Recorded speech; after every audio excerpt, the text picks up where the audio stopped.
So in today's video, we're going to take you on the journey and show you how I made this really super moist banana bread. It was really quick and easy. So let's get into the video, guys. It's the first I'm making it this way.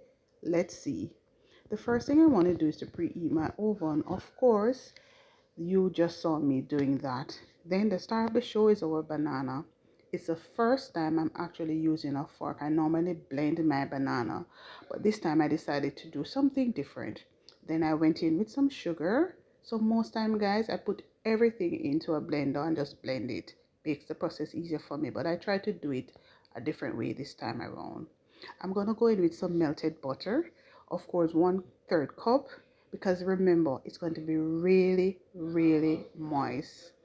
Then I'm going to go in, mix these together. You're not going to mix it very long, just until it combine together, because you don't want it to get too watery at this time.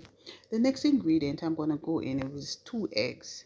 Yes, you could actually try it without eggs, but I decided to add some eggs to it this time. I removed the eye of the egg. I always take out the eye. Of course, they say it gives it a little rawness, so I try to remove it to allow it to be different.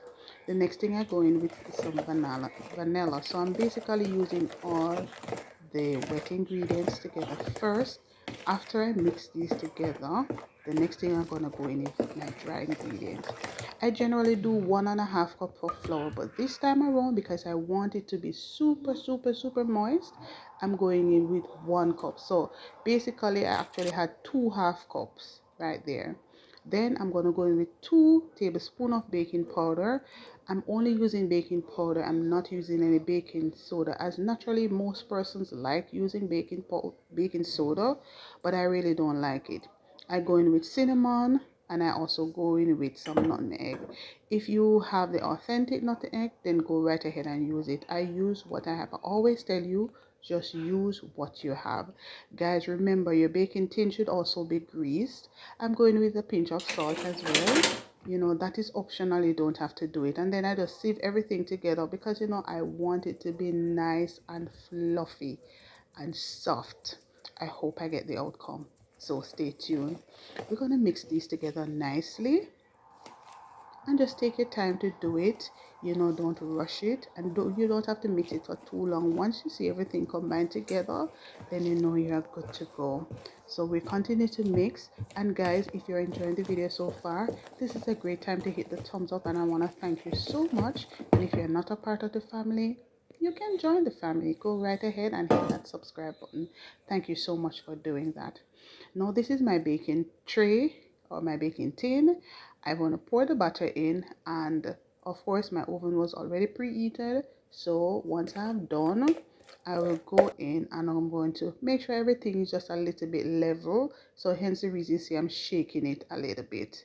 Notice my batter was not very thick, and it was not watery. It was just right. So I'm placing it in the oven for 45 minutes. Now guys, this after 45 minutes, I went in and I always test it. Even if it says 45 minutes, sometimes, it may be a little bit more. Voila, it is done. Tell me, is this the way you test your banana bread when you are doing it? You could try this recipe, and if you enjoy it, you know exactly what to do. Come back and tell me, did it work for you? Was it super moist? My only challenge is when I cut the banana bread, you could actually see some of the banana. Some person like it that way. I think it wasn't blended properly. Notice everything came out of the pan nice and easy. No, I actually had my husband testing it, since I was doing it this way for the first time. And if you want to see the result of him, what he said about it, then check out the next video that I'll be linking at the end of this one.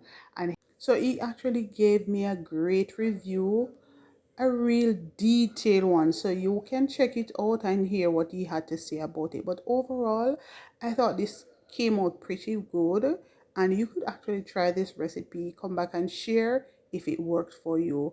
Until the next one, it's bye for now.